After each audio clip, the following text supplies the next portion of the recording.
গভীর হওয়ার রাত ছিল কাল। অসংখ্য নক্ষত্রের রাত। সারা রাত বিস্তীর্ণ হাওয়া আমার মশারিতে খেলেছে। মশারিটা ফুলে উঠেছে কখনো মৌসুমী সমুদ্রের পেটের মতো, কখনো বিছানা ছিঁড়ে নক্ষত্রের দিকে উড়ে যেতে চেয়েছে। এক একবার মনে হচ্ছিল আমার আদু ঘুমের ভিতর হয়তো মাথার উপরে মশারি নিলাম। সাথী তারার কোল ঘেঁষে নীল হাওয়ার সমুদ্রে সাদা বকের মতো উঠছে সে। কাল এমন চমৎকার রাত ছিল। সমস্ত মৃত নক্ষত্রেরা কাল জেগে উঠেছিল। আকাশে এক তিল ফাঁক ছিল না। পৃথিবীর সমস্ত ধূসর প্রিয় মৃতদের মুখও সেই নক্ষত্রের ভিতরে দেখেছি আমি। অন্ধকার রাতে অশ্বত্থের চূড়ায় প্রেমিক চিল পুরুষের শিশির ভেজা চোখের মতো ঝলমল করছিল সমস্ত নক্ষত্রেরা।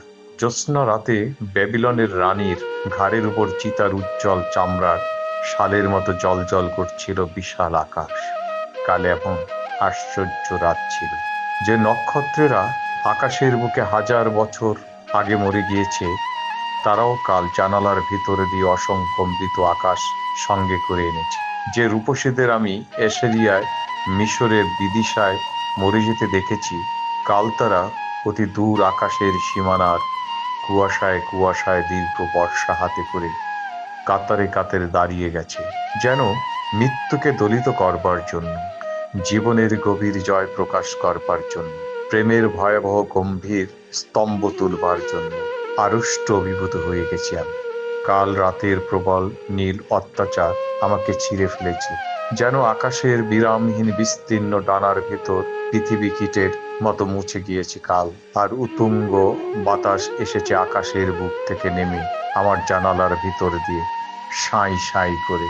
সিংহের হুঙ্কারে উৎক্ষিপ্ত হরিৎ প্রান্তরের অজস্র জেব্রার মতো হৃদয় ভরে গিয়েছে আমার বিস্তীর্ণ ভেল্টের সবুজ ঘাসের গন্ধে। দিগন্ত প্লাবিত বলিয়ান রৌদ্রের আঘ্রাণে মিলনোন্মত্ত বাঘিনীর গর্জনের মতো অন্ধকারের চঞ্চল বিরাট সজীব রোমশ উচ্ছ্বাসে, জীবনের দুর্দান্ত নীলমত্ততায় আমার হৃদয় পৃথিবী ছিঁড়ে উড়ে গেল। নীল হাওয়ার সমুদ্র স্ফীত মাতাল বেলুনের মতো গেল উড়ে। একটা দূর নক্ষত্রের মাস্তুলকে তারায় তারায় উড়িয়ে নিয়ে চলল একটা দুরন্ত শকুনের মতো।